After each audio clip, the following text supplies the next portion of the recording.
Chapter 13. The Retaliation. The meeting ended without a handshake.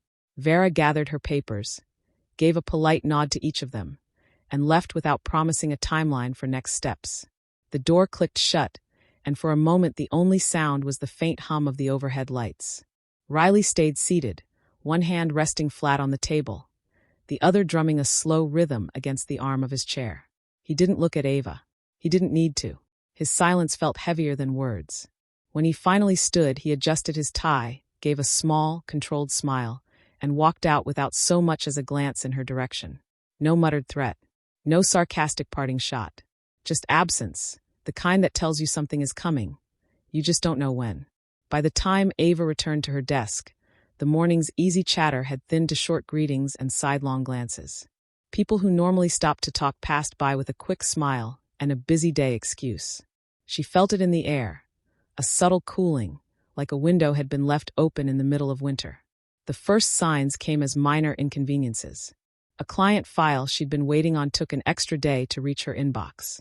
A meeting request she'd sent to a cross-team manager came back with a "sorry, already committed" that didn't match his usually open schedule.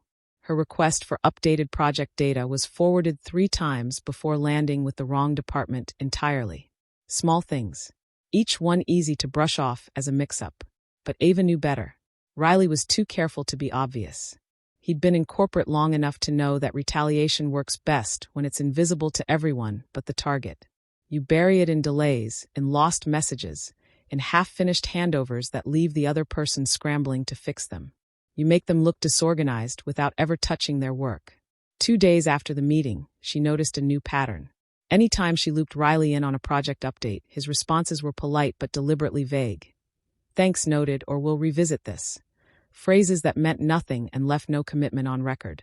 At the same time, he began CCing mid-level managers on his replies to her, a way of framing her communications as if they needed oversight. It wasn't just about slowing her down. It was about building a picture. One where Ava was no longer the independent, reliable lead she had been, but someone whose work required constant monitoring. She tried to address it head-on without being direct. In team meetings, she kept her updates crisp and documented, making sure every completed milestone was visible to the group. She asked follow-up questions in writing, forcing clarity on tasks Riley tried to leave open-ended. But it was like trying to swim against a current that shifted direction whenever she moved. Late one afternoon, while reviewing timelines for a client proposal, she found that the resource allocation document she needed had been accidentally updated with outdated figures. The changes were small enough that someone skimming might not notice, but big enough to cause problems if the client spotted them. When she checked the edit history, Riley's name was there, along with a timestamp from the night before. No one else would see the significance. It would look like an innocent mistake. But to Ava, it was a clear message. "I can reach into your work without you knowing." She saved a screenshot, filed it away in her private folder, and locked her computer for the night. On her way out, she passed Riley in the hallway. He was leaning against the wall, phone in hand, talking to someone with that easy, confident laugh he used in public settings. He caught her eye for just a second, offered a polite nod, then went back to his call as if she were nothing more than a passing shadow. By the end of the week, the weight of small disruptions had begun to press harder. A project she'd been scheduled to lead was reassigned to balance workload. An internal document she'd been collaborating on was suddenly locked for final edits, with Riley listed as the sole editor. She noticed that when she spoke in meetings, he sometimes leaned back in his chair, arms crossed, and glanced at the clock.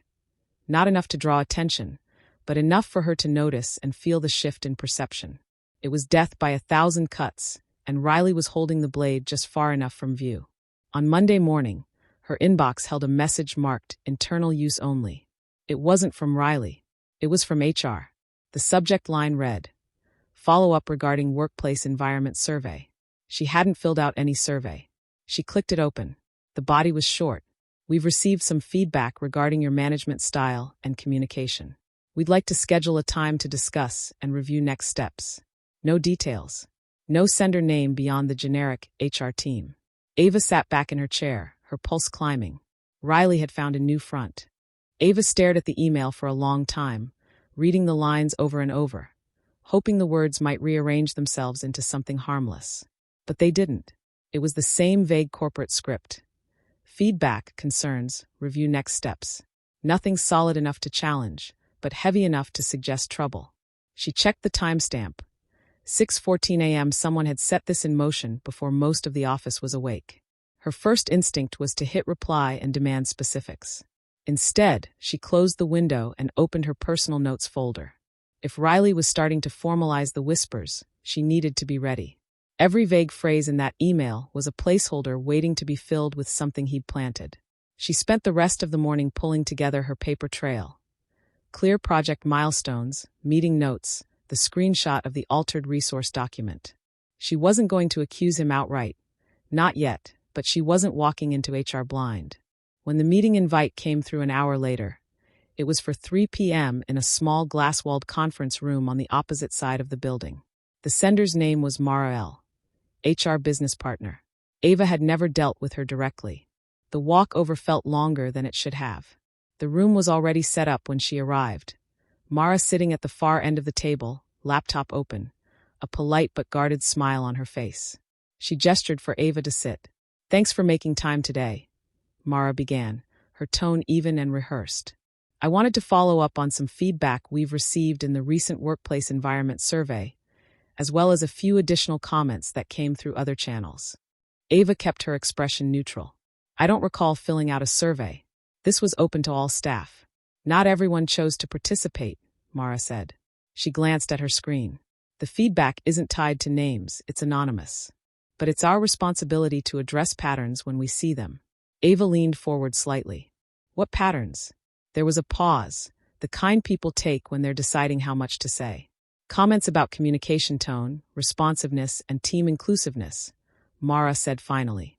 "Nothing formal at this stage, but enough for us to want a conversation." It was almost impressive, the way Riley's fingerprints were nowhere and everywhere at once. Communication tone could mean anything. Responsiveness could be framed around the delays he'd engineered. Team inclusiveness.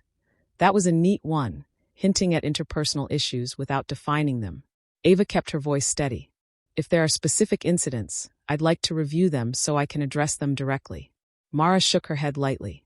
"There aren't specific incidents listed. This is more about perception and culture." Perception. The one word that made every defense harder to mount.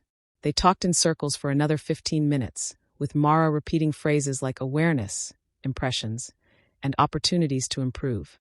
By the end, Ava had been given no formal warning, no official action plan, but she knew exactly what this was. The seed had been planted. The next time something happened, no matter how small, it would be framed as confirmation.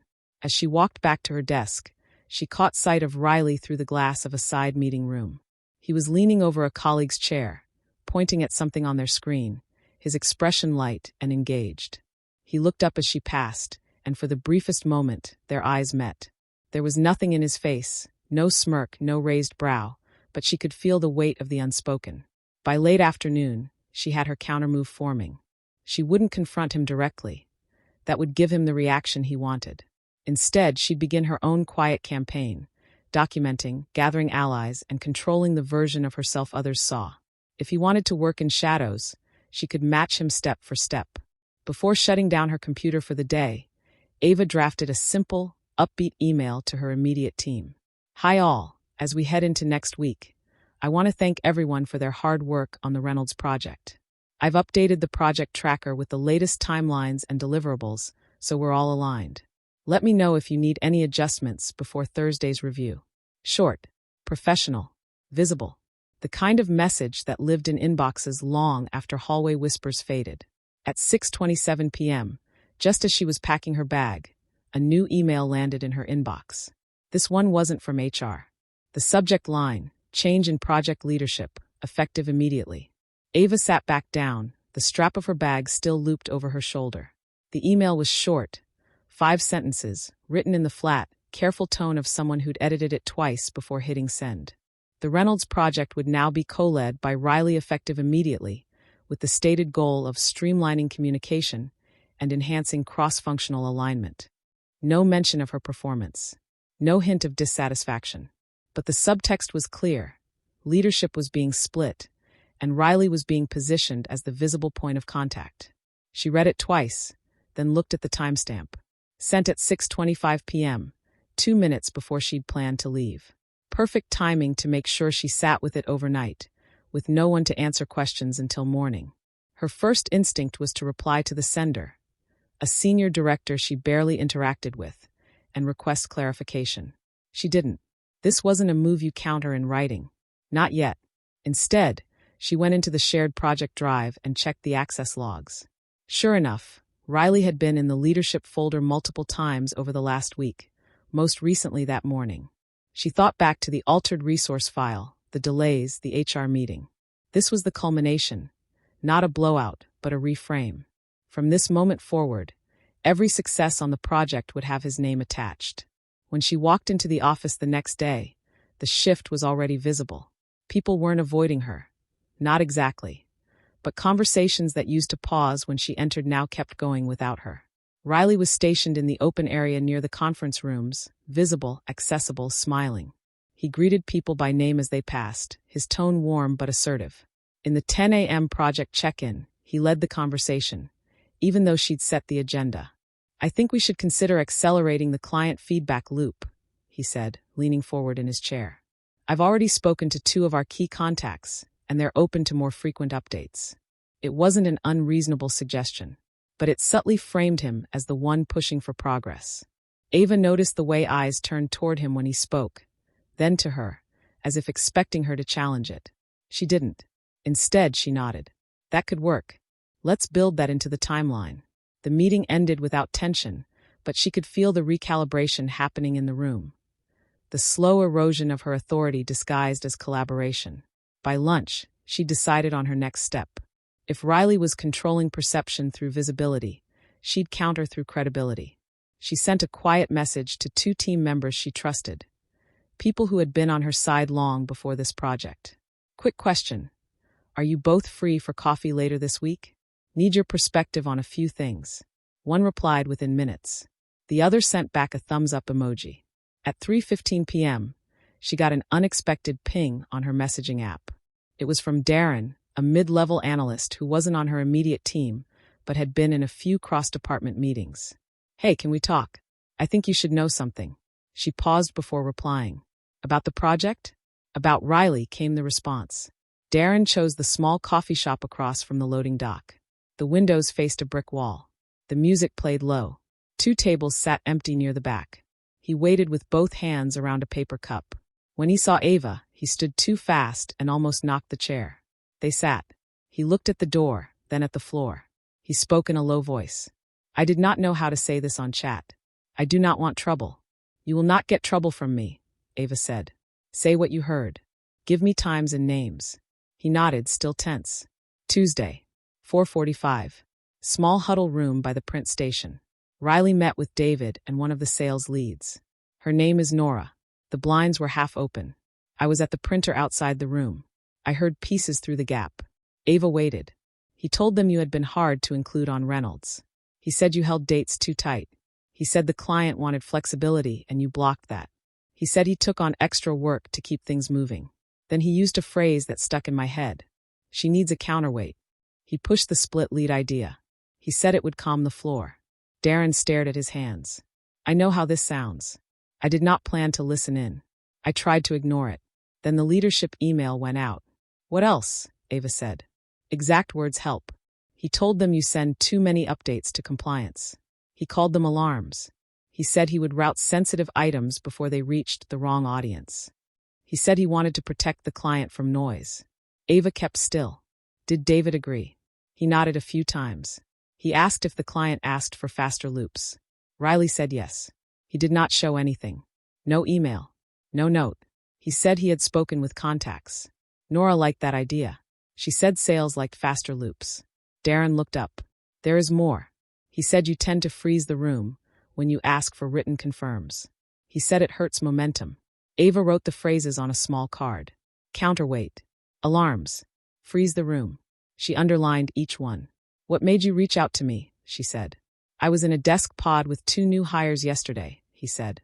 Riley stopped by and said the split lead was a relief. He said you could focus on paperwork while he handled people. He said it like a joke. He smiled. They laughed. It fell off. I do not want to sit through that again. Thank you, Ava said.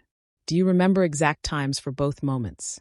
Tuesday 4:45 for the room, he said. Yesterday 11:20 near the pod. I can send a note with both. Send a note to yourself, Ava said. Then forward it to me. Use plain lines. No opinions. I will not share your name without a direct ask. Darren exhaled. I do not want my name in this. I will still send the notes. He took a small sip of coffee. The cup shook. Ava kept her tone steady.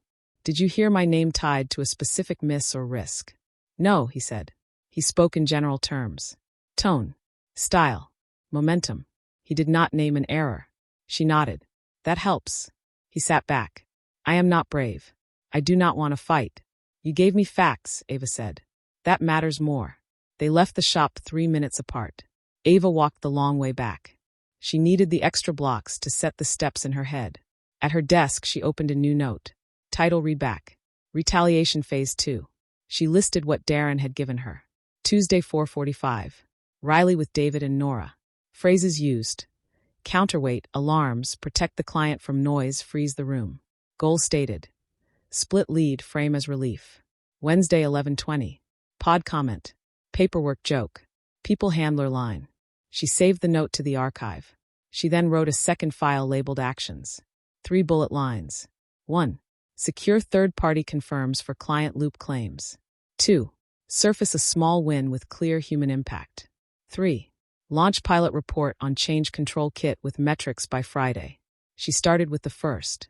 She sent a short message to the 2 client contacts on Reynolds. Subject. Feedback cadence check.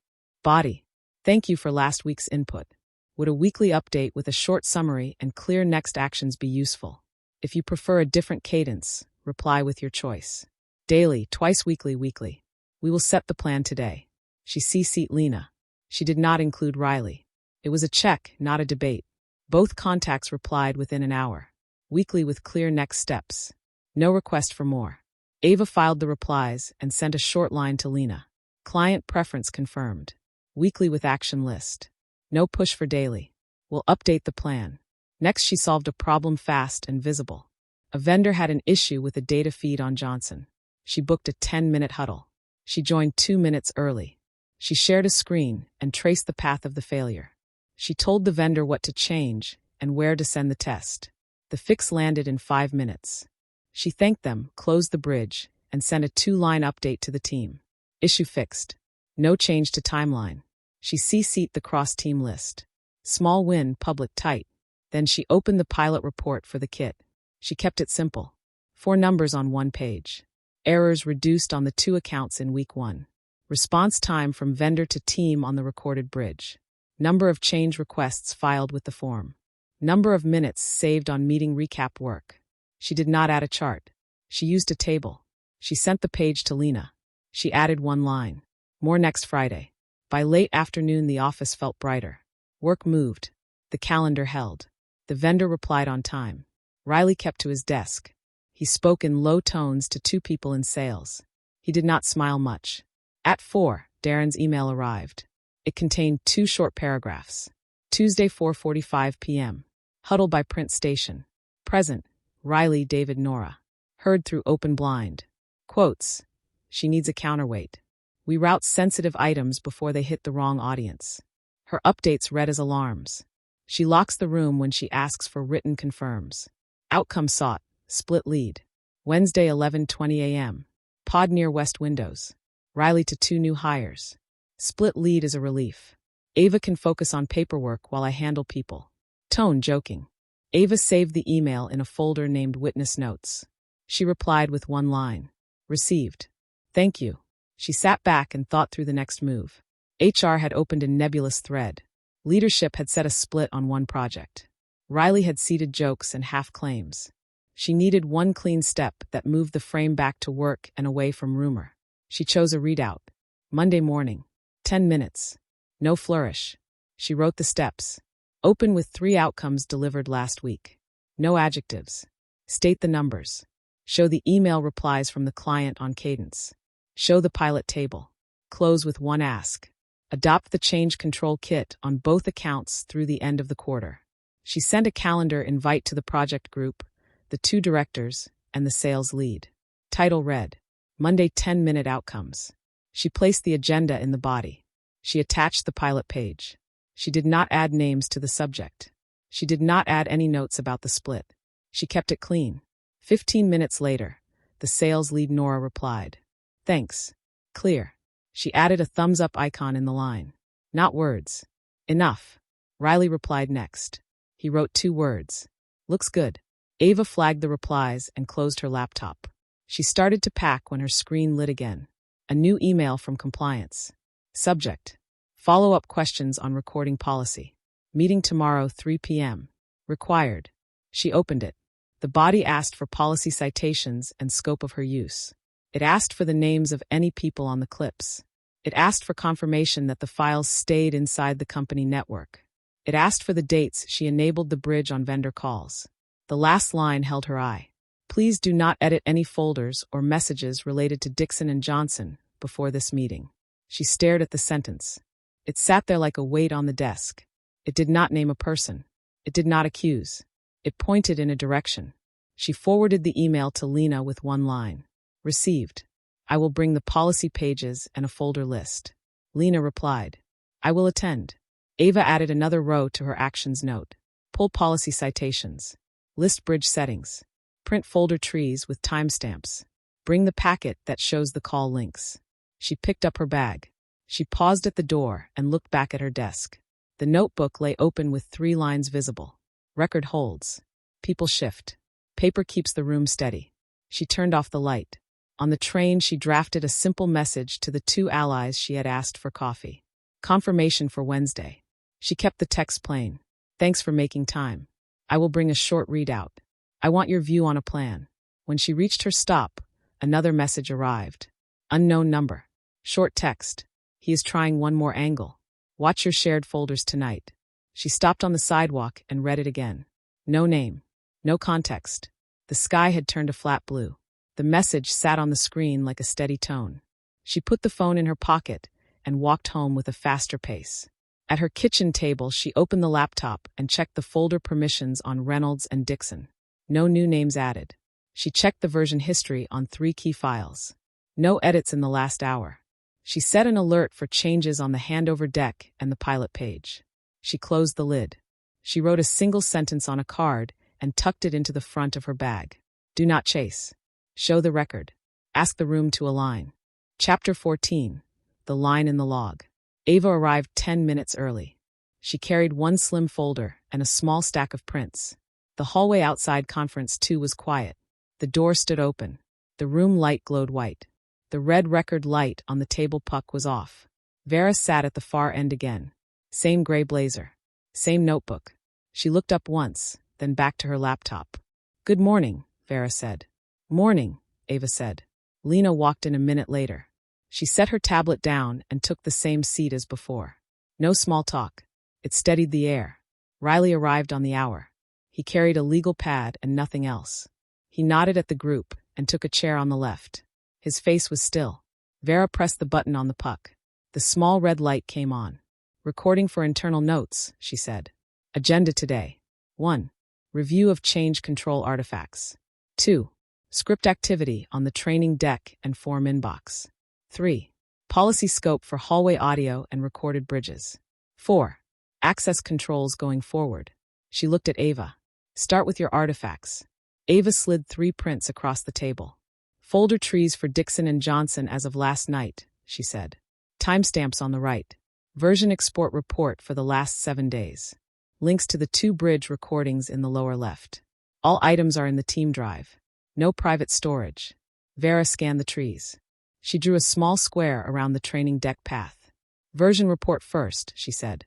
Ava passed the single page. 4 columns. File name. Edit time. Editor. Hash. Line 4, Ava said. Training deck final. 6:21 this morning. Editor shows service account. Hash changed. Compare shows 2 edits. Slide 8 and slide 12. Vera read the line. You brought the diff. Ava slid the diff forward. 2 images sat side by side. On the left, clean slides. On the right, a new bullet on 8 and merged owner text on 12. She did not speak while Vera read the captions. Vera looked up. Source of that edit. Scheduled script, Ava said. The job log shows a template pulled into the deck. The template lives in a folder Riley manages. The job first touched this file today. Riley leaned forward. I used an automation to standardize headers on several decks. It also adjusted the owner line. That was housekeeping. Housekeeping that changed owners and added flexibility to dates, Lena said. Her tone stayed flat. Riley spread his hands. Only to reflect the split lead. We have alignment on that. Owners are separate in the packet, Ava said. Deck should match the packet unless a change request is approved. Vera did not react. Ava, continue. For 20 yesterday, Ava said. The form inbox received a request from a script to change the owner line to joint lead. The bot posted the alert to the team channel with the source. IT trace shows the script owner as Riley. Riley kept his eyes on the legal pad. I ran a test to see if the form could route requests from templates. It was not meant as a final change. Vera wrote one short line. Was the team informed about this test? She asked. No, Riley said. Was a change request filed? Vera asked. No, Riley said. Vera turned to Lena. What is your expectation when an automation touches deliverables? Announce the scope before use, Lena said. Keep logs. Do not change owners or dates without written approval. Thank you, Vera said. She set the diff to the side and tapped the puck once to confirm the red light. Next topic, she said. Policy scope for recorded audio. 2 items. Hallway clips and recorded bridges.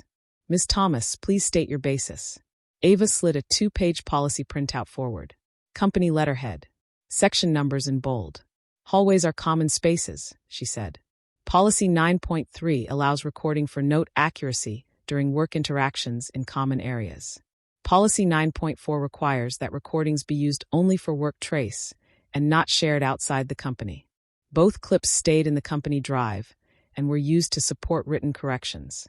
Bridge calls are covered by Policy 12. The vendor consent banner states the call is recorded for notes and quality. The file saves to the team folder. Vera read the sections. She marked 2 lines with a pen. Thank you, she said. Riley raised his head. Were people informed that hallway audio was in use? The policy is posted, Ava said. I did not announce it each time. I used clips only to write corrections to the team record. I did not publish raw files. Vera looked at Lena. Leadership view. Within policy, Lena said. I want clarity on scope going forward. We do not want people to feel watched.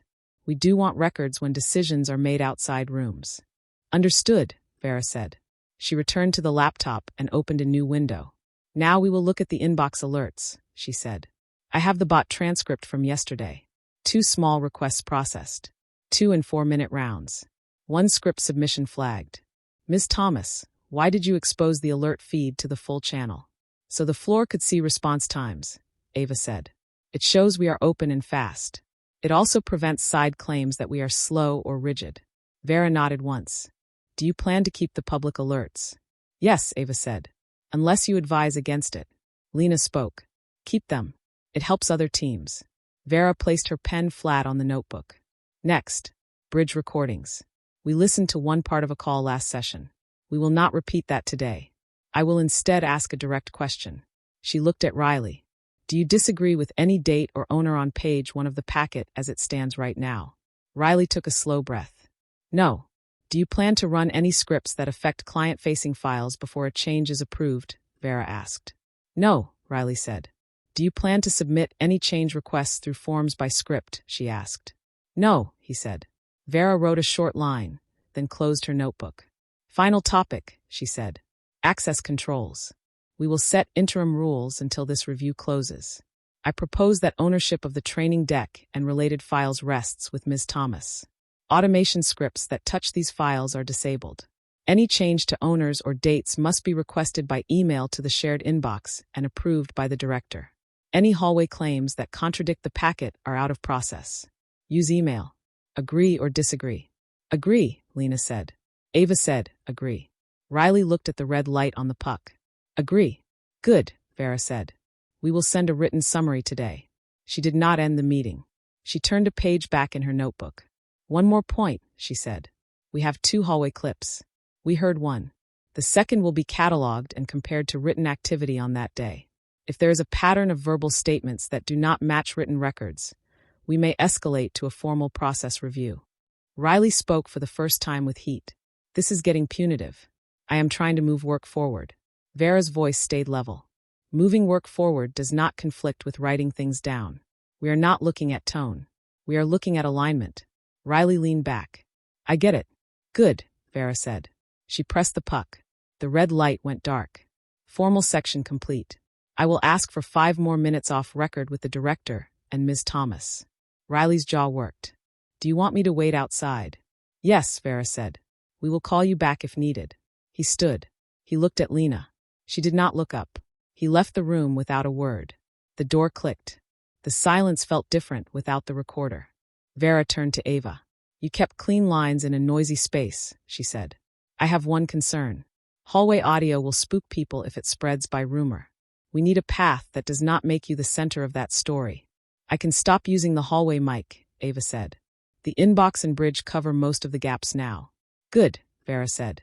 Archive the 2 clips. Do not add new hallway files unless a director asks. Keep the bridge recordings and the inbox going. Those create structure without raising flags. Understood, Ava said. Lena spoke. I will back the inbox and the bridge in a note to the floor.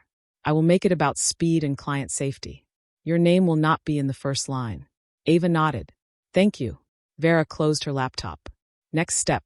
I will send interim controls in writing this afternoon. If any script touches a deck this week, IT will alert me.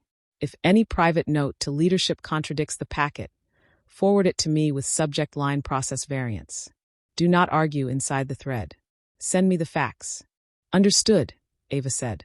Understood, Lena said. Vera stood. Bring the same packet to the readout on Friday. We will check that the file tree matches what you showed today. She left. Lena stayed seated for one breath. You handled that well, Lena said. Keep your steps short and boring. Let the logs do the talking. I will, Ava said. They walked out together.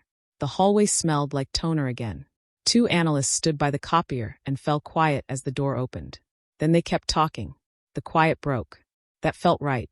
Back at her desk, Ava sent a 2-line recap to the team. Interim controls in place. Deck locked to the packet. All owner or date changes go through the inbox and director approval. She attached Vera's 4-bullet list once it arrived. She pinned the message to the channel. At 11, the form inbox chimed with a real change. Vendor asked for a small shift to a training slot, not the handover. The request came in by email and through the form. Ava approved it in 9 minutes. The bot posted the round-trip time. The chat thread filled with simple check marks. No debate. At noon, Riley stood near the glass wall again. He spoke to 2 people from sales. He kept his hands open while he talked. He did not look toward Ava. She took no notes. She approved 2 more small tweaks and closed out the morning tasks. At 1, an email from compliance landed. Subject line: Interim access rules. It named Ava as file owner on the deck. It disabled automation scripts on client decks until further notice. It required director approval for owner or date changes. It added 1 final line. Side channel notes that comment on personal reliability are to be avoided. Raise process concerns in documented forums. Ava pinned that email under her recap. At 3, the unknown number texted again. For words. He will test tonight. She stared at the screen. She wrote 1 sentence to herself. Do not chase what has not happened. She set new alerts on the deck folder and the inbox. She asked IT to route script run notices to her email. She told herself to go home on time. At 5, she stood and put her folder in her bag. She crossed the floor and paused by the project board. The QR sheet still hung there. A fresh pen mark circle showed people had used it all day. Riley walked by with his coat on his arm. He gave a polite nod. See you tomorrow, he said. See you, Ava said. She did not try to read his face. She did not plan a counter. The day had written its own page. The rules were on the board. The inbox was open. The deck was locked to fax. She stepped into the elevator and watched the doors meet. The cab hummed. Her phone buzzed once in her pocket. She did not look. Not yet. She let the floor count down to the lobby. Then she stepped into the evening air and checked the screen. No alert. No edit. Only the quiet line from the unknown number still on the thread. She slipped the phone away and walked toward the train with her shoulders even. The line in the log was clear. Tomorrow would show if he crossed it. Ava cooked simple food and cleaned the counter while the kettle cooled. She set her bag on the chair by the door and left the zipper open. The folder sat inside with the packet and the diff. She kept the house quiet on purpose. It helped her hear the phone if an alert came through. She opened the laptop at the kitchen table and signed into the watcher panel. No red marks yet. She set 3 safeguards. First, a snapshot of the Dixon and Reynolds folders with hashes in a small table. She saved the table with the exact time in the file name and mailed it to herself. Second, a standing request to IT on the on-call channel. Please mirror any script runs on client decks to my inbox tonight. Include the script owner and the target path. Third, a local screen recorder in a tiny window. If an alert fired, she would capture the screen as she opened each item. That way the timestamps and view order would be clear. She checked her list. Policy sites ready. Folder trees printed. Bridge settings noted. She placed the list under the folder clip and closed the bag. 8 o'clock. No alerts. She made tea and read the 2 client cadence replies again. Weekly with actions. No extra words. She filed them on the desktop for quick reach. 9 o'clock. A single text from a friend about weekend plans. She answered later works. She did not open any other apps. At 9:20 the first alert arrived. Subject line. Script attempt blocked on training deck final. The body listed the path, the time, and the script owner. Owner, Riley. Target, slide 12. Action requested. Update owner line to joint lead. Status, blocked by file lock. Ava started the screen recorder and opened the alert. She captured the header, the path, the owner, and the block status. She took a screenshot and saved it with the time. She did not reply to the email. She wanted the next step to land without guidance. 9:35. A second alert. Script attempt on packet PDF. Owner, Riley. Action requested. Replace page 1 with new header that merged owners. Status, blocked by permissions. She recorded the open again. She saved the screenshot. She added both items to a new note labeled Night Attempts with timestamps. She mailed the note to herself to create a third-party time mark. She considered calling Lena. She did not. The blocks had held. The logs were clean. A call would turn the night into noise. She set a rule for herself. Only call if a change lands. Otherwise collect. 9:48. A watcher ping on the form inbox. New entry submitted. Source script. Field text. Change owner to joint lead. Attached file. Image of a form with a faint timestamp in the corner. She opened the attachment. The image showed the form on a screen with a date in the lower right that did not match the server time. She checked the EXIF data. The image had been created at 9:46 with the local machine clock set 2 days earlier. She recorded the steps and saved the image with a note. Local clock offset. Server time authentic. Form time authentic. Attached image time false. 10:06. A calendar invite landed. Title. Urgent realign for training narrative. Time. Next day at 8 a.m. required. Sales lead David, 2 new hires Riley. Optional, Ava. Location, Huddle B. She stared at the word optional. It was a small tell. She accepted and added Lena as optional. Then she sent a short note to Lena. Early morning session added. I accepted. I will bring the packet and the diff if needed. Lena replied with 1 word. Noted. 10:22. A security alert from IT.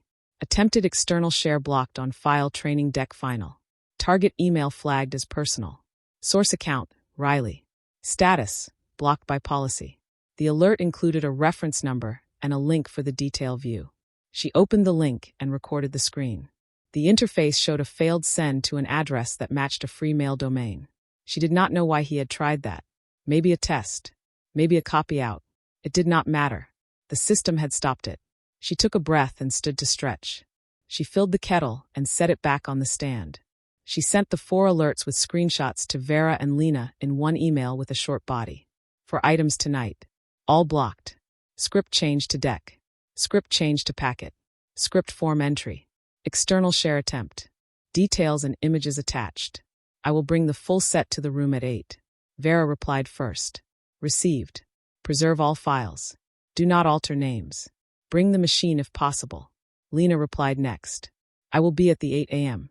Ava closed the laptop for 5 minutes and washed the cup. She let the water run until the sound calmed her breath. Then she sat again and wrote a 1-page plan for the morning. Open with logs. Show attempts and blocks by time. State that the deck remains locked to the packet. Reconfirm owner lines and dates with the group. Ask for a clear statement from the director on script use.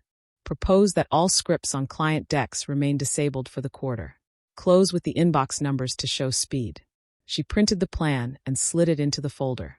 She set her alarm and placed the phone face down. At 11:12 the phone buzzed again. The unknown number. He will try a clone to a new folder. Watch for a deck copy with a new name. She opened the laptop at once and set a watcher on the parent project folder. Not only the deck path. She told IT to route copy events to her email. Then she waited without clicking away. 11:19. Copy event. New folder created under an old path named Archive Trials. Subfolder name, Client Deck's old versions. File inside, Training Deck final copy. Hash did not match the original. Editor, Riley. She opened the compare. The copy had the flexible line and the merged owner text. She recorded the screen and saved the diff. She did not lock the copy. She did not delete it. She opened email and sent a short message to the group that had been invited to the 8 a.m. For tomorrow, please use this link to the current training deck. The deck is locked to match the packet and vendor confirms. Copies under any other path are not in scope and are not current. She pasted the correct link. She did not call out the clone. She let the link stand. Riley replied in 10 minutes. Thanks.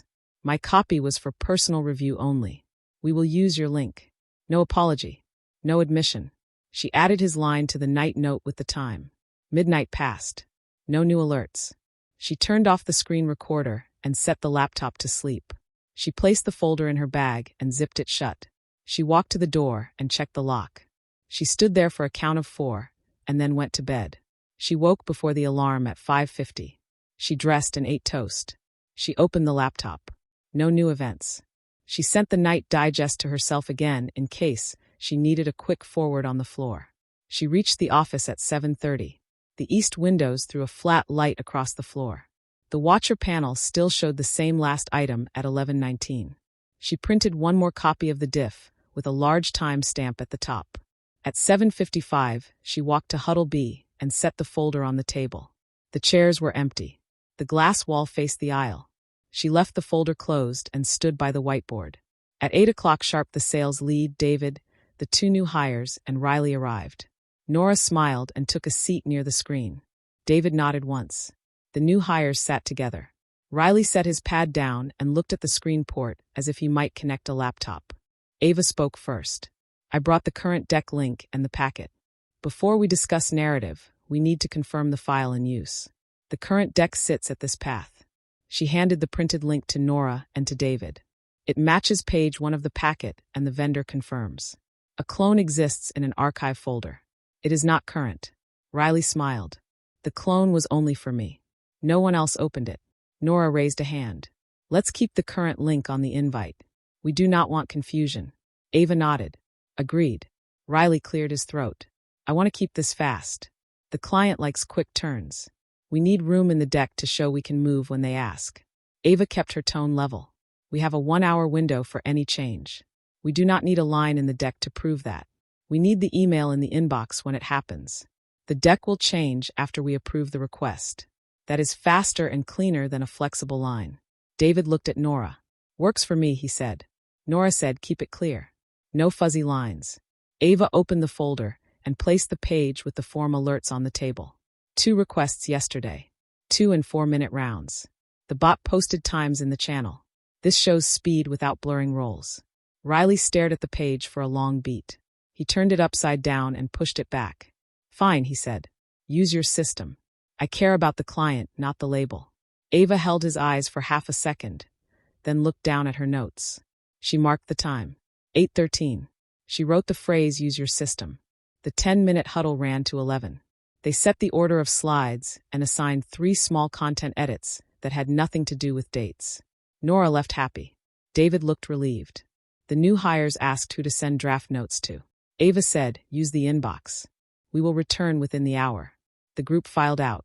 Riley waited by the door and spoke with the new hires in a low voice. Ava did not try to listen. She packed the folder and walked straight to conference 2. The compliance room was booked for 9. She wanted the table. She wanted the light on the screen. Vera arrived at 8:55. Lena at 8:57. Ava set the night packet between them without preface. Vera read the top page with the 4 events. She did not look surprised. She underlined the external share line and the clone line. She flipped to the screenshots and the script owners. She closed the folder and set it square. "Thank you," Vera said. "We will add these to the file. We will also place a watch on the archive path. For today, keep the deck path clean and the inbox public." Lena looked at Ava. "Any edits from the client this morning?" "No," Ava said. "Only 2 small copy fixes from design. Both posted with times." "Good," Lena said. Vera opened her laptop. "I will send a note to the floor today. The subject will be process reinforcement. It will not name any person. It will name the rules. It will state that scripts on client decks are off for the quarter." Riley arrived at 9 with his pad. He sat and kept his hands still. Vera spoke in the same even tone. "We have last night's events on record. The deck remains locked to the packet. Scripts on client decks are off. If you have a process idea, bring it in writing and we will pilot it on a non-client file.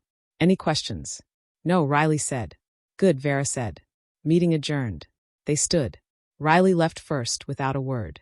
Ava held the chair back until the room cleared. She sat alone for a moment and let the silence land. Her phone buzzed once.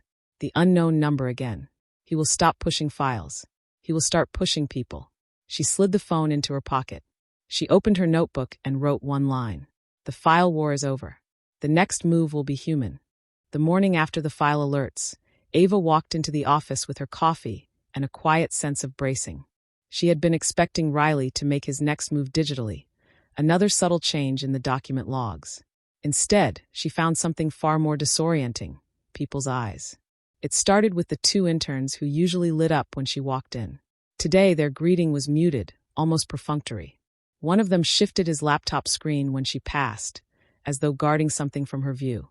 She filed it away in her mind, not reacting, not pausing. At her desk, she opened her inbox and saw nothing unusual. The real activity was happening off-screen. Conversations stopped when she approached. Whispers resumed when she left the room. Twice, she caught the sound of her name in a tone that carried the hint of a smirk.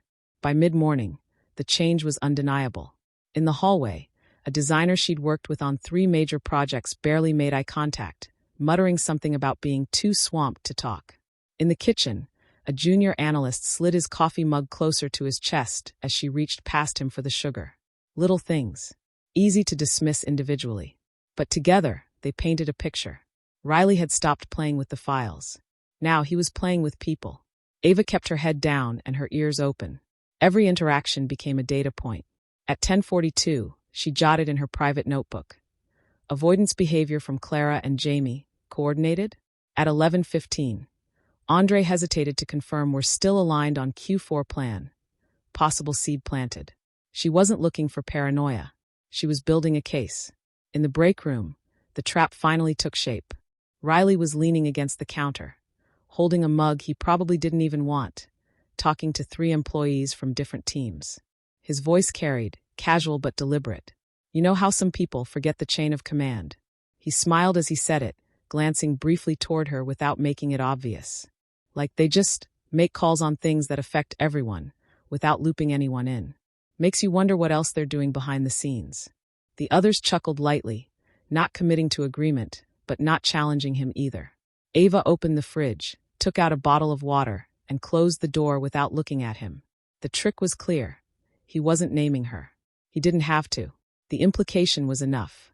She walked out without a word, knowing that any reaction in that moment would serve him better than silence. But inside, the understanding settled deeper. This wasn't about a project, or a folder, or even her role. This was about control of the story. Riley was making sure that when the moment came, the people around them would already be leaning his way. By lunch, the shifts were even more visible. A colleague who used to stop by her desk daily now sent a Slack message instead of walking over. Another, who once shared inside jokes during meetings, kept her eyes fixed on her laptop the entire time Ava spoke. Ava took the afternoon to quietly document patterns. Times. Names. Specific words she overheard. She wasn't going to fight this war by flailing at shadows. If Riley wanted to turn the office into a stage, she would be the one recording the performance. When 5 o'clock came, she packed up slowly, scanning the room one more time. She caught Riley at the far end, leaning into someone's ear with the same half-smile. He didn't look at her this time. He didn't need to. The message had been sent. On the train ride home, she flipped through her notes. The shift was clear, and so was the pattern. Riley was no longer trying to erase her work. He was trying to erase her credibility. And that, Ava realized, was harder to defend against. Because once doubt settles into people's minds, it's almost impossible to remove completely. She closed the notebook, staring at the darkened train window. The fight had moved into a new arena, one she couldn't control by locking files or checking timestamps. She would have to change her tactics. By the time her stop arrived, she had the beginnings of a plan. If Riley wanted to work in whispers, she would make sure the next whisper carried something he didn't expect. The conference room smelled faintly of stale coffee and warm electronics, the kind of low-level discomfort Ava had learned to notice only when her nerves were already alert. She had arrived early enough to claim a seat near the middle of the table, not at the head where the lead sat, and not in the shadows where eyes wandered past you. Here she could watch every face, every flinch, every sideways glance. Riley strolled in 3 minutes late, still wearing that disarming half-smile he used like a calling card.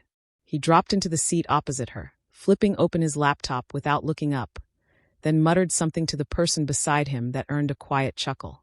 Ava caught only fragments, her name among them, but the timing told her enough. This was going to be another one of those meetings. The department head ran through the first agenda points without drama. Ava listened, jotting notes that were as much about tone and timing as they were about content.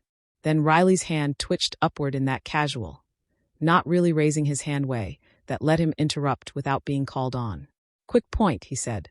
"On the vendor rollout last month, there was some confusion about the timelines. I think Ava's version was, optimistic." The pause before optimistic was deliberate.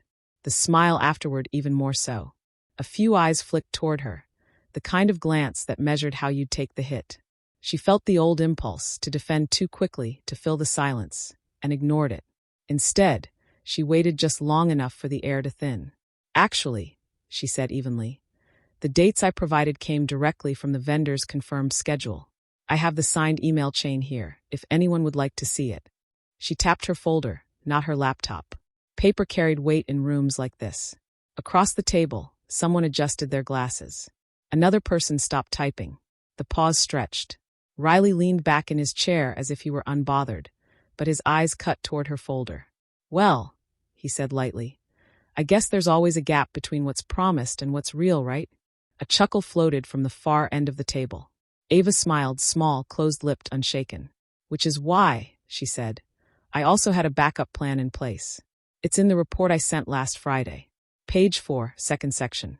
That contingency kept us on track when the shipment was delayed 2 days. You remember that update?" Her voice didn't rise. If anything, it softened.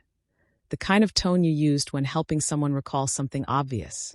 Someone else in the room nodded slowly. "Yeah, I remember that." The department head looked up from her notes. "Good. That's the kind of foresight we need on these projects."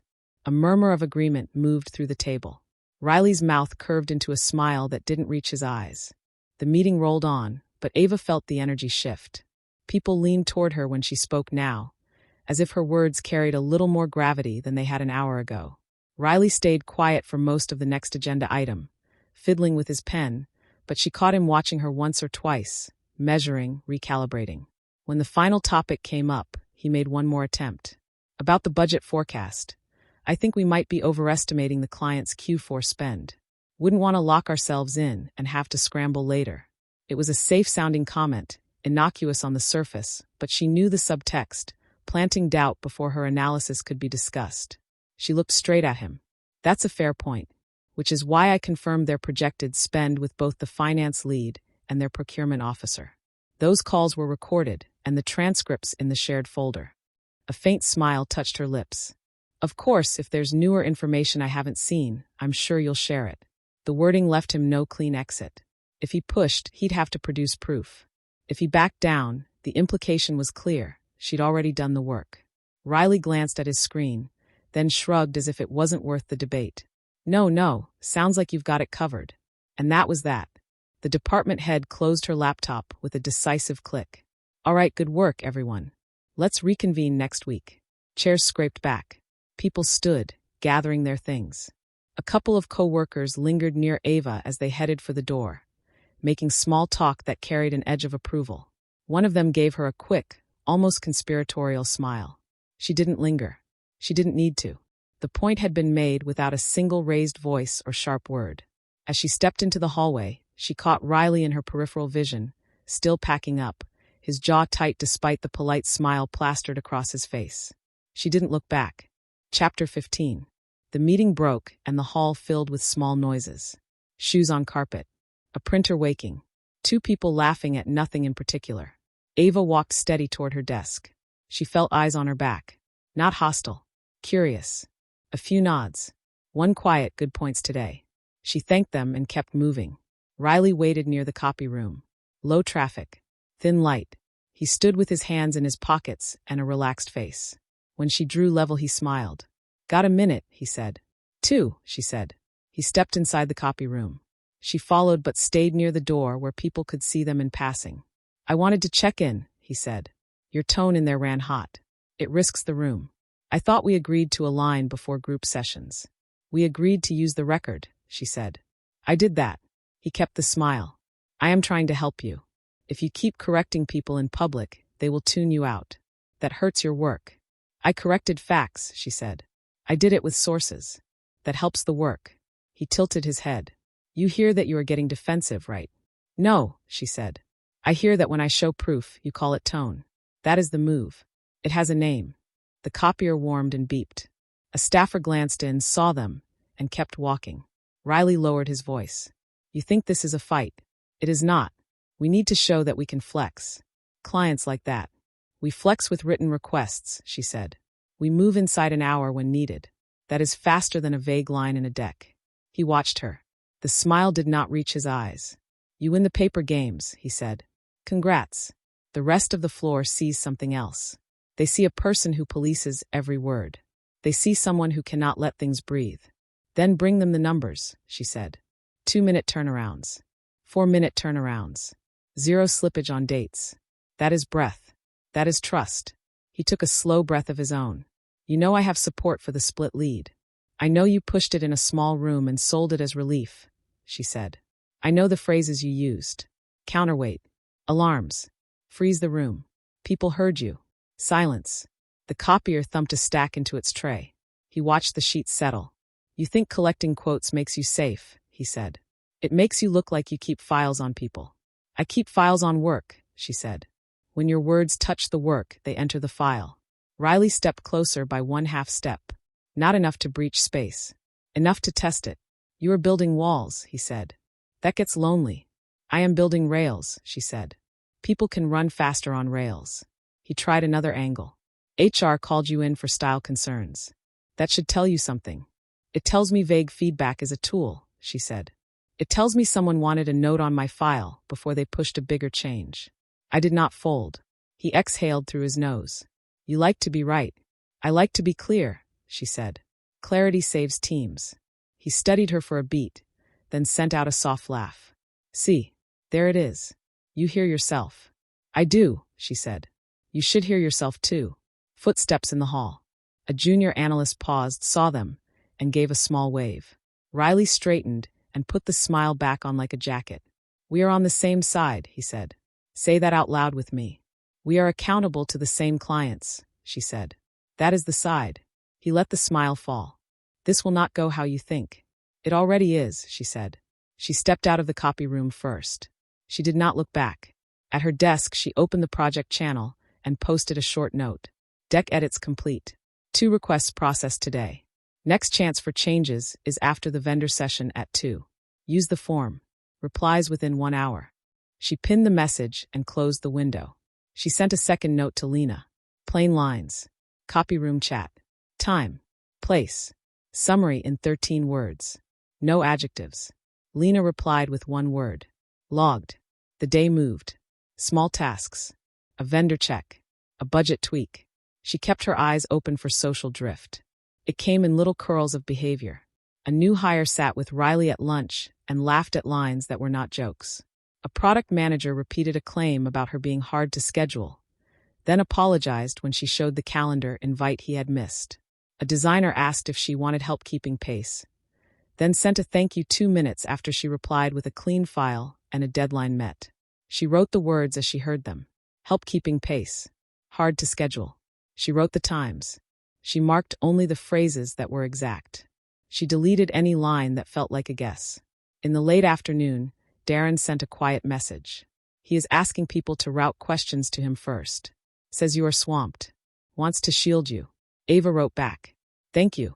Send your work to the inbox. We will keep times short. Darren sent a thumbs up. No more. At 4, Riley tried a private message. Let us get coffee and reset. I can help with your perception issues. She answered one line. Put any advice in writing to me and Lena. No reply came. At 4:30, a sales rep pinged her. Riley said we have room to float the training date if the client's travel shifts. Is that true? Ava answered in 12 words. Not true. Written request only. We reply within 1 hour. She attached the policy page and the inbox link. She added a short thank you for checking. The rep replied with a note of relief. Good to know. I will use the link. 5 minutes later, Riley posted in the channel. Reminder. Use the inbox for changes. Fastest path. He was quick to adopt other people's wins. That was an old trick. She let it pass. The wins still helped the team. At 5, she walked to the cafe for water. 3 people sat at a corner table. Riley stood with them, hands loose, tone light. He said her name, then added control and rigid in the same breath. The words were not loud. They did not need to be. Ava set her bottle on the counter, then turned and walked to the table. She kept her voice steady. If you have a change request, use the link on the project board. We are turning them in minutes. If you have feedback about the plan, bring it to me or to Lena. If you have comments about me, say them now so I can answer with facts. Silence. The nearest person looked down. Riley smiled like this was a casual chat that had drifted off course. This is not the time, he said. We are just talking. You were talking about my work, she said. I showed up. That is the time. He held the smile. We are all friends here. We are coworkers, she said. Friends do not matter. Facts matter. A beat. Then Nora stepped into the space. I like the inbox, she said. My team gets fast answers. That helps my quarter. 2 nods around the table. Small. Real. Ava looked at Riley. Anything else? He shook his head once. We are good. She left the table and pinned the link again on the board on her way out. She did not feel triumphant. She felt clean. The air in her chest loosened by a notch. Back at her desk, a new email waited. Subject line, Interim Culture Sessions. The body invited managers and project leads to a series on balancing structure and agility.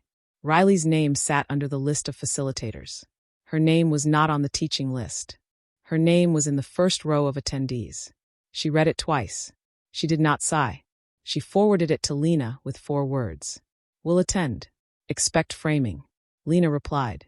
Attend. Share notes. Keep your answers short. Ava set a reminder for the session. She wrote 1 private rule under it. Speak once per topic. Use 1 example. End with an ask. At 6 she packed her bag. On the way out she passed the project board. Someone had drawn a small box around the inbox code and written Fast Lane in neat letters. She did not know who. It was enough. In the elevator she let herself feel the shake that had been waiting in her hands. Not fear. Adrenaline. She pressed her palms against the rail and took 1 slow breath. Then another. Her phone buzzed. Unknown number. He will try to bait you in those culture sessions. He will say process kills trust. He will say you do not trust people. Answer with outcomes and names. She typed 3 words. Thank you. Noted. On the train she drafted 3 clean examples for the session. 1 from Johnson. 1 from Dixon. 1 from a project last year. Each showed structure creating speed. Each had a person attached who got credit by name. She cut any phrase that felt like a sermon. She kept the verbs plain. Home. She set the folder on the table and wrote the last line of the day in her notebook. When he comes close, step to the light. Ask for the room. Use 1 page. Let the record do the rest. The culture session took place in the big training room on the third floor. Long tables. Whiteboard across one wall. A tray of coffee and small cups near the door. People arrived in clusters and took seats with their teams. The HR partner Mara stood at the front with a slide that read balance, structure, and agility. Riley sat in the front row on the left. Ava chose a chair 2 rows back near the aisle where she could see faces and the door. Mara opened with ground rules. 1 person speaks at a time. Keep examples concrete. Tie comments to outcomes. She asked for a quick round of what works and what gets in the way. Riley spoke early. He kept his tone friendly. Teams move faster when they are trusted to act, he said. Heavy process can slow people. We want teams to breathe. We want leaders who do not freeze the room with forms and recaps. A few people nodded. Mara wrote trust and speed on the board. Ava waited. 2 others shared small points about time zones and handoffs. Then Mara asked for an example of where structure helped or hurt. Ava raised her hand. Johnson data feed last week, she said. Vendor failed during a test. We used the bridge and the form. Fix in 5 minutes. No impact on the schedule. Design shipped on time. Outcome was clean. The form took 30 seconds. The bridge saved the call. The recap took 2 lines. Mara wrote 5 minutes on the board and underlined it once. Riley leaned back and smiled at the room. Good save, he said. Now think about the cost. Every time we add forms and logs, people talk less. They fear mistakes. They stop taking risks. Ava kept her voice level. The form did not stop the fix, she said. It let the fix land fast with the right eyes. No one feared it. People used it again that day. The bot times are in the channel. She turned to Nora. Sales saw the posts, Ava said. It helped your calls. True or not? Nora nodded. True. It let me confirm next steps with the client in under an hour. Mara wrote confirm fast on the board. Riley tried a softer angle. Some folks feel watched, he said. They think hallway mics and bots mean they are under review all day. That hurts culture. Ava did not look away. 2 hallway clips are archived, she said. No new hallway files since the review began. The bridge is stated on the invite. The bot posts show response times. The goal is not to watch people. The goal is to protect the team when memory drifts. Mara stepped in. Let's anchor on outcomes, she said. Give me 2 more examples where a process step changed speed or risk. A manager in operations spoke. We used the inbox on a pricing change, she said. Approval came back in 15 minutes. I did not have to find 3 people. The thread stayed in one place. An analyst added a second example. The weekly export found a stale slide, he said. We fixed it before the client saw it. No one had to guess which file was current. Mara wrote no guessing on the board. Riley shifted. I hear the wins, he said. I also hear that people feel policed. They need space to handle small things without a form. Not every change needs a paper trail. Ava kept to the facts. Small changes move through the inbox in minutes, she said. They still get a trail. That prevents churn. It keeps people from debating what happened a week later. She looked at the room, not at him. You get time back when you stop re-arguing the past, she said. You use that time for the work. Mara nodded. Let's test a case, Mara said. Pick a real moment where opinions split. Riley raised his hand. Training deck tone, he said. We wanted a line that showed we could move dates if needed. It makes clients feel safe. Ava spoke at once. The client asked for no date change, she said. The packet set owners and times. The deck matched it. We changed the deck after a written request. That happened twice. Both times posted in minutes. She turned to the finance director. Did that reduce risk on your side? She asked. It did, he said. The audit flags dropped on both accounts. Mara wrote audit flags down on the board. Riley tried to make it broad again. This is about tone, he said. If we sound rigid, clients worry. They want to hear that we trust our people to move. Ava answered with a clean line. We sound clear, she said. Clear earns trust. Trust earns speed. The numbers show it. Mara looked at the clock. We will do a quick pair share, she said. Turn to the person next to you. 1 minute each. Say one process you rely on and one you want to change. A buzz of talk filled the room. Ava paired with the operations manager. She used her minute. I rely on the inbox, Ava said. It keeps requests in one place. I want to cut any extra recap lines that do not add value. 1 page only. The manager nodded. I want the same, she said. Less text. More timestamps. Pairs wrapped. Mara brought the room back. Now I want 3 statements we can post to the floor, she said. Short. Actionable. Ava raised her hand first. 1, she said. Use the change inbox. We reply in under an hour. Nora raised her hand. 2, she said. Decks match the packet. Packet changes need email. The finance director added a third. 3, he said. No side channels to rate a person. Raise process issues in the open. Mara wrote the 3 lines. She read them out loud and asked the room if anyone disagreed. No hands went up. Riley spoke again, voice easy. I support these, he said. I also want language on trust. We trust teams to act when needed. Ava offered a bridge. Add a 4th, she said. We trust teams to act fast inside the rules. Mara looked around. Heads nodded. She wrote the 4th line on the board. Riley smiled. It looked thin. Mara closed the session. I will send these 4 lines to everyone, she said. We will post them. We will hold to them for the quarter. Then we will review the outcomes. People stood. The session broke into small chats. The new hires drifted to Nora with questions. The operations manager asked Ava to send her the 1-page recap template. 2 analysts walked past Riley without stopping. He stood near the back wall and checked his phone. Ava stepped to the coffee tray to rinse a cup. Riley joined her. He kept his voice light. Nice win, he said. You brought a crowd. I brought the record, she said. You made me look slow, he said. You did that when you pushed script edits at dawn, she said. You also tried an external share. Both blocked. He laughed once. No humor in it. You are not afraid to take a shot in a room. I told one truth, she said. You can tell one too. He set the cup down. I will, he said. Soon. She did not answer. She walked out into the hall. Back at her desk, she wrote 3 lines of notes from the session. She sent them to Lena and Mara. 4 lines for the floor. Inbox under an hour. Decks match the packet. No side channels on people. Trust teams to act fast inside rules. She attached the 1-page recap template and the pilot metrics. She pinned the 4 lines in the project channel. The bot posted the change inbox link again under it. A few checkmarks appeared. Then more. At noon a Slack DM popped up from Darren. New story from him. Says you hide behind process to avoid hard talks.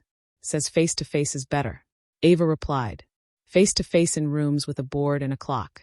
Not in halls. Not in jokes. At 1, Mara's email hit all hands.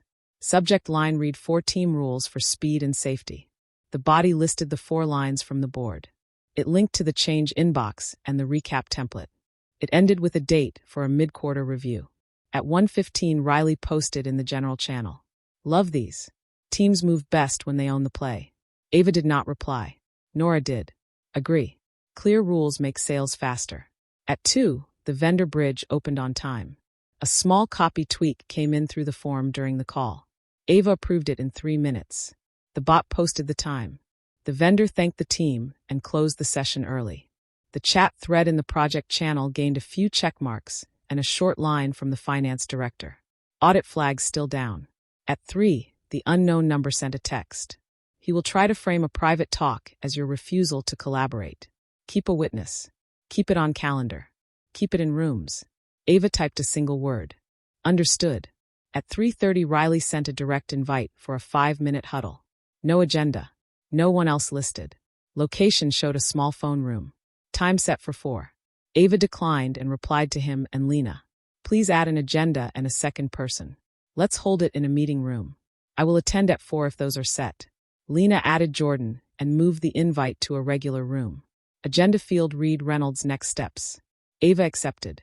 At 4, Riley opened with a smooth line. We can make this quick. I want to align on who speaks in tomorrow's client touchpoint. It will land better if one voice leads. Ava nodded. Agreed, she said. Keep it simple. You take slides 6 to 9. I take 1 to 5 and 10 to 12. We will stick to the deck as posted. Jordan took notes. He repeated the plan back. Riley tried to add a soft caveat. If they ask about moving dates, I will signal flexibility. Ava answered with 1 sentence. You will say we can process a written request inside an hour. Jordan wrote that line down and read it out loud. Riley smiled and signed off on the phrasing. The meeting ended in 10 minutes. Jordan sent the recap to the team with the plan, the names, and the exact line for date questions. Ava filed the message and closed her laptop. On the way out, she passed the board again. Someone had printed the 4 lines from Mara's email and taped them next to the QR sheet. A few people stood in front of it and talked quietly. No snide jokes. No eyes flicking away. Her phone buzzed once as she reached the elevator. Unknown number. Watch for a rumor that you refused a one-on-one. Your reply should be the recap with names and the agenda. She did not feel dread. She felt ready. She already had the recap.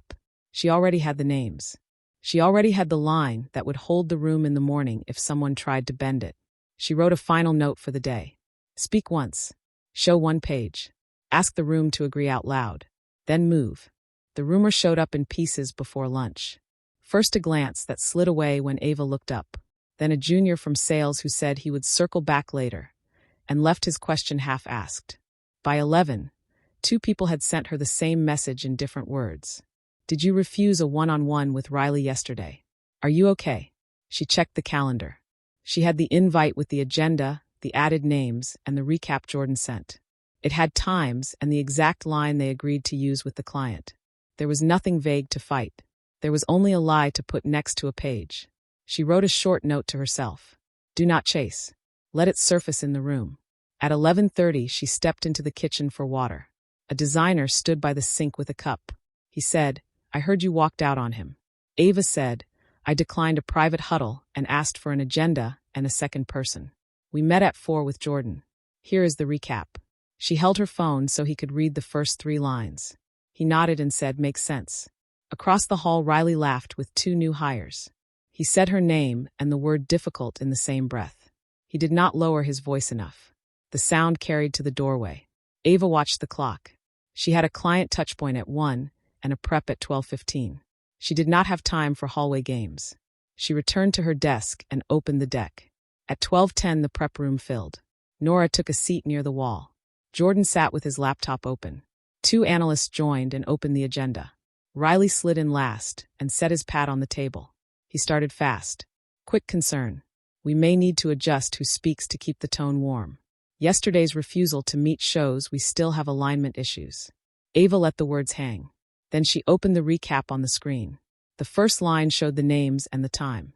The second line split slides 1 to 5 and 10 to 12 to her, 6 to 9 to him. The third line held the exact sentence for a date change question. She read the 3 lines out loud. She kept her voice even. She looked at the room, not at him.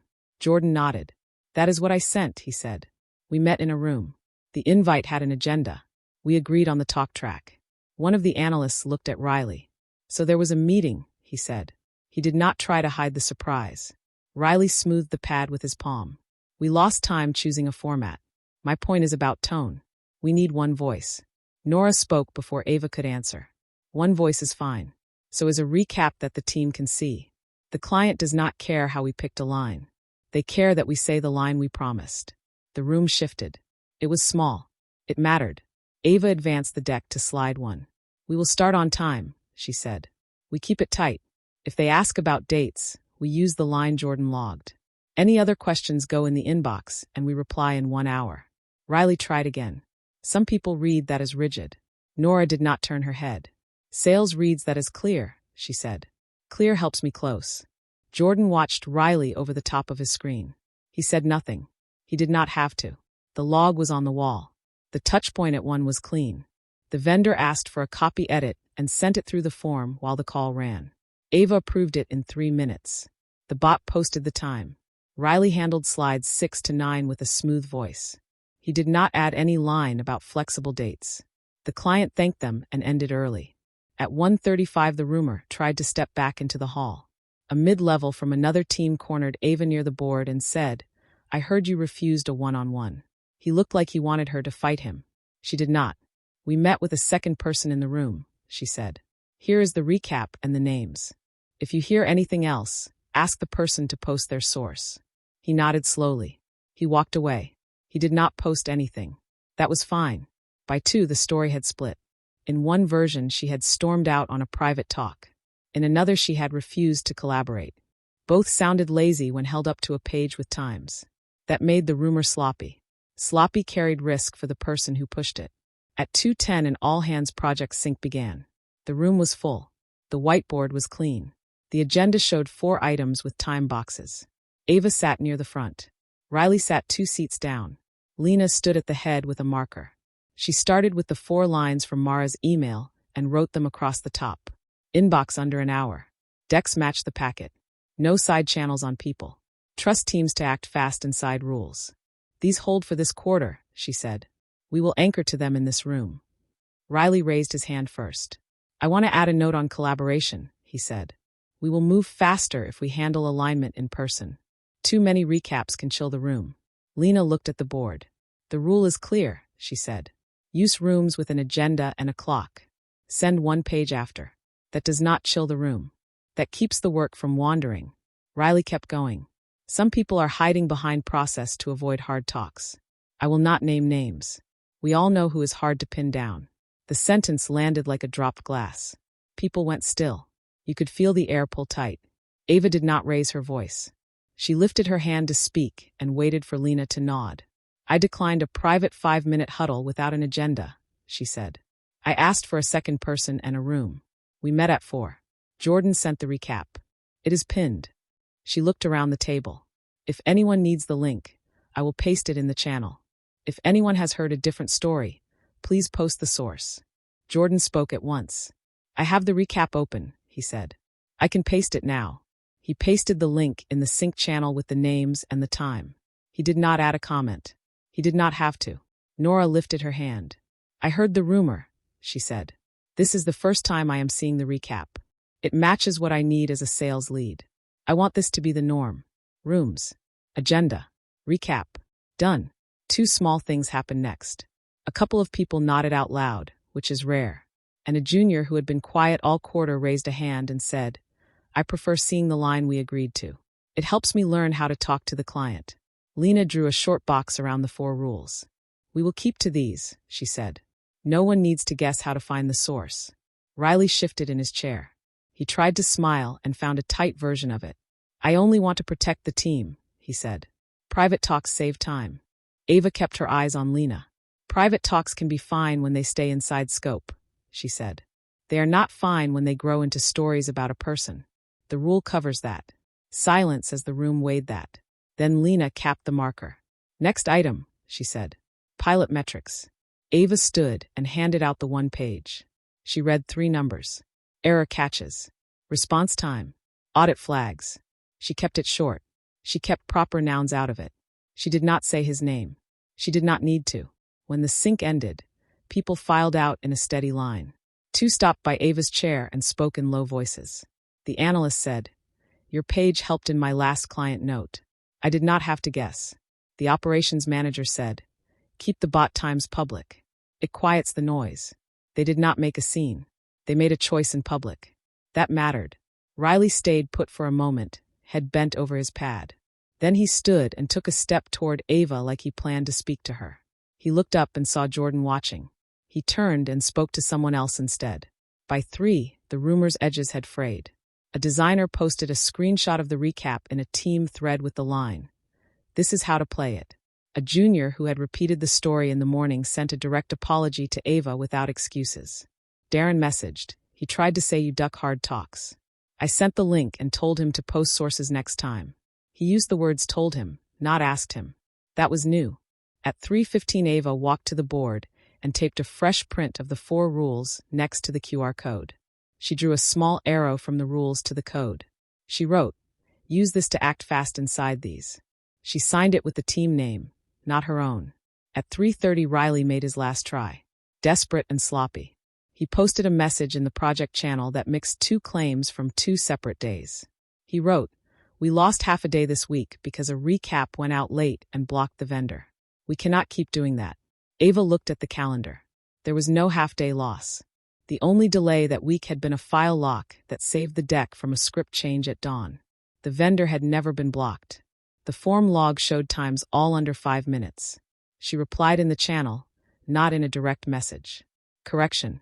No vendor block this week. 2 small copy edits processed in 3 and 4 minutes. No half-day loss. The recap posted 10 minutes after each meeting. Logs attached. She attached the inbox bot screenshots and the recap times. She added the vendor thank you line from the call end. She did not add a sentence that said stop lying. She let the timestamps speak. Jordan replied under her post. Confirmed. I sent the recaps. Times match. Nora added one line. Client thanked us for speed. There was no block. 2 more check marks appeared. Then many more. The thread went quiet. Riley tried to walk it back. I mixed up last week and this week, he wrote. Apologies for confusion. Ava kept her hands off the keyboard. She did not feed the fire any more oxygen.